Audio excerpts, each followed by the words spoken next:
Guys, I just want to start this video and say, what the hell did we just witness?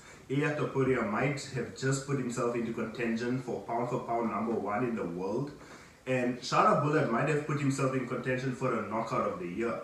So in this video, let's talk about everything that just happened, and as always, let's talk about it. Okay, let's start at the bottom of the card with Shara Bullet versus Arnold Petrosyan. I hope I pronounced his surname right, but I'm not really sure. And let me just say, what the hell was that knockout? To not only throw one spinning first, but then to catch him on the other side, it was insane. In my opinion, the best knockout so far this year. I know a lot of people are going to say that the Holloway and Gaethje one is better. I think in terms of the moment, the experience, the card, that's obviously better. But it is a pure, a pure feeling or pure beauty of the knockout, of the art of that knockout. How can you not just love what he did? Like, this guy is just getting better and better, and I'll be honest, I didn't actually think he was all that. I thought he was good. I thought that he was just being pushed because he has a very interesting look. Obviously, he's Muslim, Pakistani, so they can push that market further in Abu Dhabi, and that is, I think he only fights in Abu Dhabi and Saudi Arabia cards as well. But generally, he's really interesting, and the fact that he's a middleweight where we already have great contenders, but mostly at the old guard, so he's really interesting up and comer, and I would love to see him fight someone in that upper echelon of the top 10 now. Maybe see him against like a Cannonier, or do you think that's too early for him? What do you all think? Let me know. I think that would be a quite interesting fight, but that was insane. But now moving on to the next fight, we had Leroy Murphy versus Dan Ige. Now this one is a bit contentious. I was actually talking to my friend Mr. V like a few minutes ago. I was hopped on a call with him after this card, and he had it that Dan Ige won that fight. He had round 1 to Ige, which I think everyone had round 1 to Ige. Round 2 was clearly Leroy Murphy, and round 3 is the one where you can go either way. Personally, I think Leroy Murphy was the right answer. I have seen some people on Twitter saying that Dan Ige was robbed. I don't see how you can say it was a robbery. I think if you said it was a close decision, I'll be like, okay, fair enough. But I think Leroy Murphy did enough to get it over the line. He looked great. His striking looked good. He obviously was tested. He got knocked down. As he said, he did expect that he might get knocked just because of the power in Dan Ige's hands. But he got it done. I think, if I'm not mistaken, on my prediction video, which was actually my second video on the channel, if I'm not mistaken, I had Leroy Murphy winning. So I'm pretty happy with that. And I probably had Shara Bullet winning. So I'm going to give myself 2-0 in terms of predictions. But yeah, Leroy Murphy looks really good. He looks confident. His striking is so smooth. I feel like he adds a different aspect to his game every time he fights. And like the featherweight division is just slowly getting better. I know he wants that top 10 fight now. I think he asked for Josh Emmett, which I think will be a very fun fight. Though I do think he should be careful. If Dan Ige could drop you, Josh Emmett can finish you. At least that's in my opinion. I do think that will be a good fight. I hope he gets through Josh Emmett, and I would love to see him versus Yair Rodriguez. I just think that will be such a fun fight. But let me know what you guys think down below. The next fight on the card was the light heavyweight fight between Muhammad Ankalaev versus Alexander Rakic.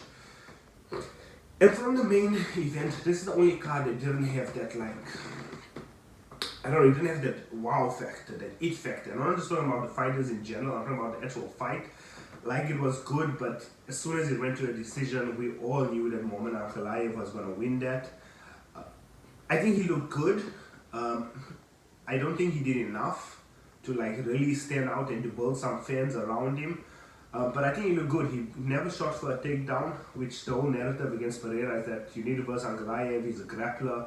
But he's not. I think he's just wrongly represented, and I think just because he's Dagestani, a lot of people just assume he's a grappler, but he has great hands. Like in this fight, he showed he got great timing, very fast hands. He's a little bit awkward. I would love to see that Pereira fight. Personally, I think Pereira still kills him, but I just need to see that fight. It's not a thing of it's so interesting that I want to see it. It's more a thing of that Ankalaev is the #1 contender, and I just want to see the #1 contender versus the champion. I just want to see it happen. maybe I'm in the minority, but like I think Ankalaev should be fighting for the title next. I know that Dricus wants to move up, and obviously I support him fully. As you all know, I'm South African, so I love the guy to bits. But I think Ankalaev should beat him. Strickland versus DDP, that should happen. And then we can have Pereira versus DDP in South Africa. So I can finally go for a fight. I'm just praying. I need to go for that shit. So let's hope that happens.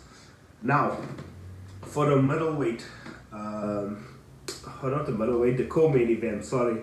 The co-main event, I just want to say I'm sorry. If you all watched my video, which I don't know if many of you all who, it was my second ever video, but I had Whittaker winning this fight. Yeah, that went great. I just want to say,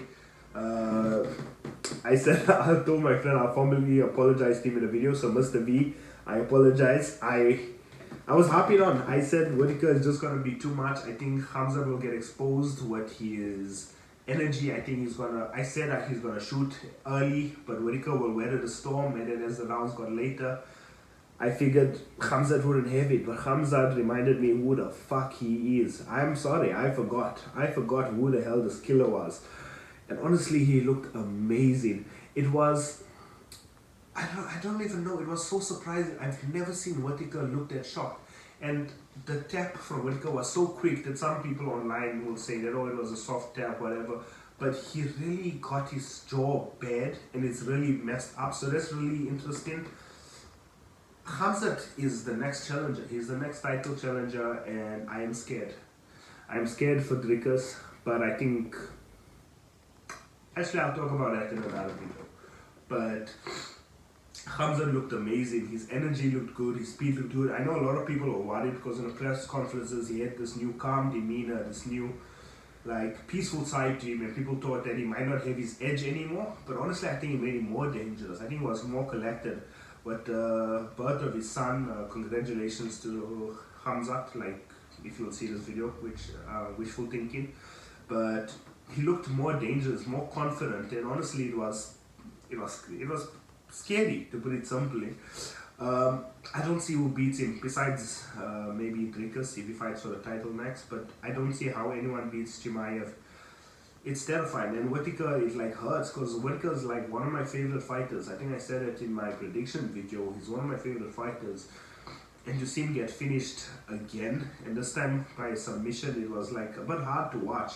Where does Whittaker go from this? He beat most of the contenders now in middleweight. Does he go down? Does maybe he fight? Does he change divisions? Does he move down to welterweight? I don't think so. He was in welterweight before. He didn't look good. So what does Whittaker do now? You'll let me know, because I honestly don't know where he goes from here. Who hasn't he fought?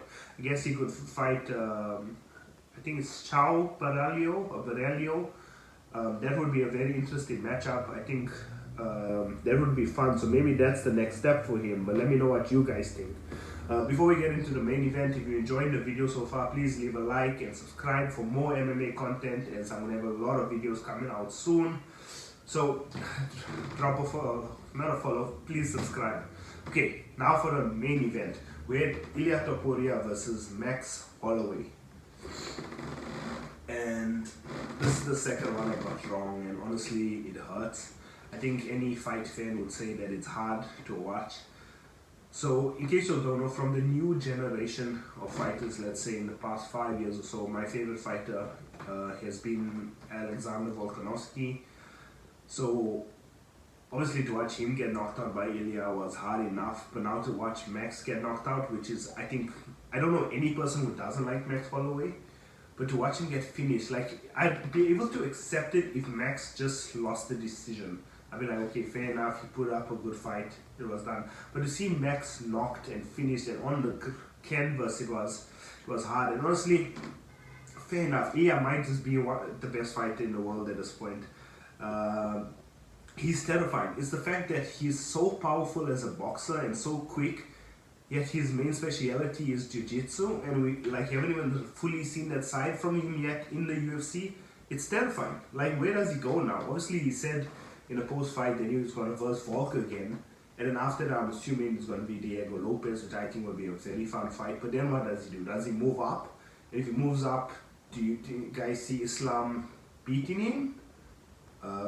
I do, personally. I think it will be a very fun fight, but I think Islam is just too good.